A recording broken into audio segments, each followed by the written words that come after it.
11월 8일 수요일 돌이켜 여호와를 떠나면이란 제목으로 민수기 32장 1에서 15절의 말씀입니다.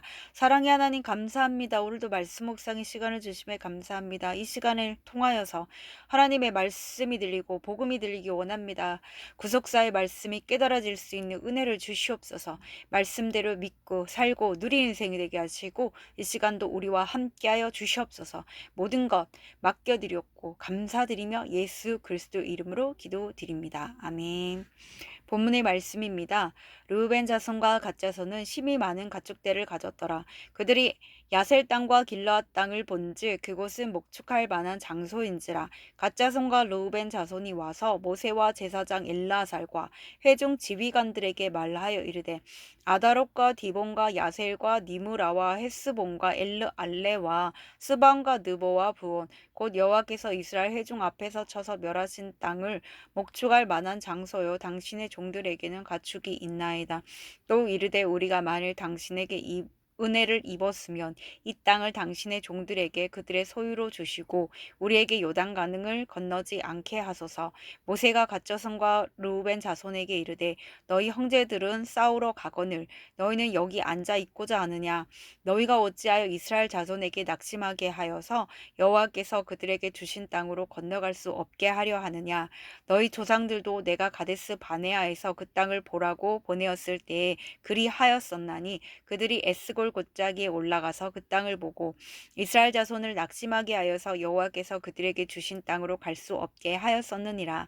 그때 여호와께서 진노하사 맹세하여 이르시되 애굽에서 나온 자들이 20세 이상으로는 한 사람도 내가 아브라함과 이삭과 야곱에게 맹세한 땅을 결코 보지 못하리니 이는 그들이 나를 온전히 따르지 아니하였음이니라. 그러나 그나스 사람 여분네의 아들 갈렙과 의 아들 여호수아는 여호와를 온전히 따랐느니라 하시고 여호와께서 이스라엘에게 진노하사 그들에게 40년 동안 광야에 방황하게 하셨으므로 여호와의 목전에 악을 행한 그 세대가 마침내는 다 끊어졌느니라. 보라 너희는 너희의 조상의 대를 이어 일어난 죄인의 무리로서 이스라엘을 향하신 여호와의 노를 더욱 심하게 하는도다.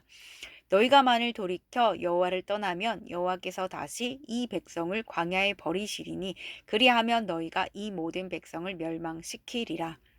아멘. 도움말입니다. 1절에 르우벤 자손과 갓 자손은 두 번째 인구 조사 결과 르우벤 지파는 43,730명이었고 갓 지파는 40만 500명으로 비슷했습니다.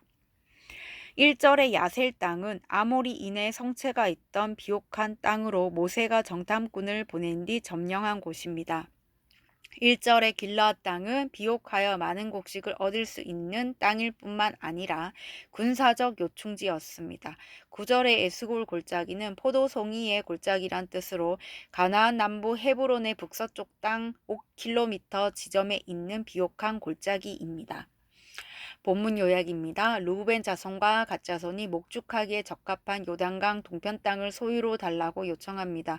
이에 모세는 과거 가데스 바네아에서 정탐꾼들이 저지른 불순종과 그 결과를 알려줍니다. 또한 갓 자손과 르우벤 자손이 돌이켜 여호와를 떠나면 그들 때문에 온 백성이 멸망할 수 있다고 경고합니다. 오늘의 중보기도입니다. 안락한 환경에 안주하지 않고 약속의 땅을 얻고자 사명을 감당하는 선교사들에게 힘을 부어 주옵소서. 아멘. 본문 해설입니다. 첫 번째, 이 땅을 주시고 1에서 5절의 내용입니다. 르우벤 자손과 갓 자손은 이스라엘이 아모리 족속에게서 빼앗아 정복한 요단강 동평 땅에 머물게 해달라고 요구합니다. 가축이 심이 많은 그들은 넓고 비옥한 목초지가 있는 그 땅이 목축을 하기에 안성맞춤이라고 생각했습니다. 그러나 그 땅은 약속의 땅이 아닙니다. 하나님이 가나안 땅은 제비를 뽑아 분배하라고 명령하셨기 때문입니다. 이처럼 약속의 말씀을 받았더라도 내 안에 욕심이 가득하면 사명이 흔들리고 현실에 안주하게 됩니다. 적용 질문입니다. 요즘 나는 해야 할 일을 하지 않고 현재의 상황에만 안주하려고 하진 않습니까? 두 번째, 모세의 책망 6에서 7절의 내용입니다. 르우벤 자손과 갓 자손의 요구를 들은 모세가 그들을 크게 책망합니다. 요단강 동편에 머물겠다는 말은 가나안 정복 전쟁에 참여하지 않겠다는 의미였기 때문입니다. 더구나 그들의 이런 태도에는 나머지 백성을 낙담하게 할 위험의 소지가 있었습니다. 그렇게 되면 이스라엘 백성이 또다시 하나님께 반역죄를 지을지도 모르는 일이었습니다. 눈앞의 유익을 쫓아 내 주장만 할수록 구원의 일과는 멀어지게 됩니다. 그러다 보면 결국 공동체의 하나됨이 무너집니다. 적용 질문입니다. 당장 눈앞의 이익을 쫓느라 다른 사람의 구원이나 공동체의 하나됨에 지장을 주고 있지는 않습니까? 세 번째, 여호와께서 진노하사 8에서 15절의 내용입니다. 모세는 요단강을 건너지 않게 해달라는 두 지파를 보며 과거 약속의 땅 문턱에서 가나안 입성에 실패한 사건을 떠올립니다.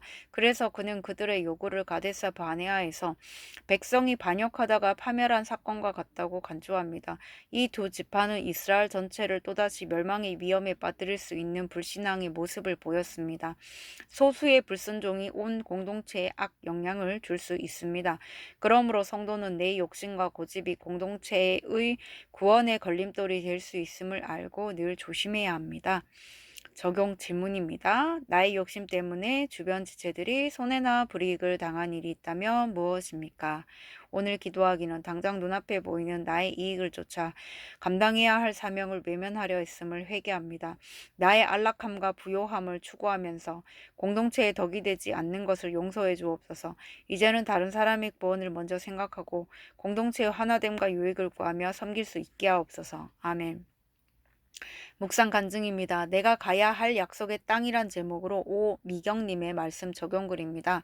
제가 어린 시절에 재혼하신 부모님은 가난에서 벗어나고자 지방에서 신도시로 올라와 맞벌이를 하셨습니다.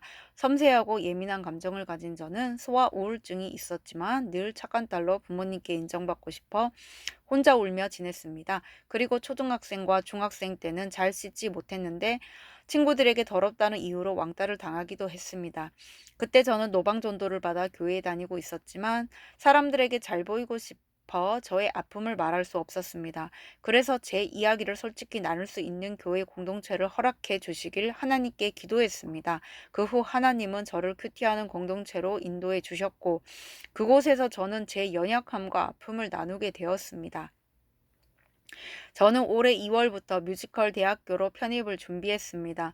제 딴에는 하나님께 충분히 묻고 기도했다고 생각했는데 주변 사람들은 자꾸 지금 있는 곳에 머물라고 만류했습니다.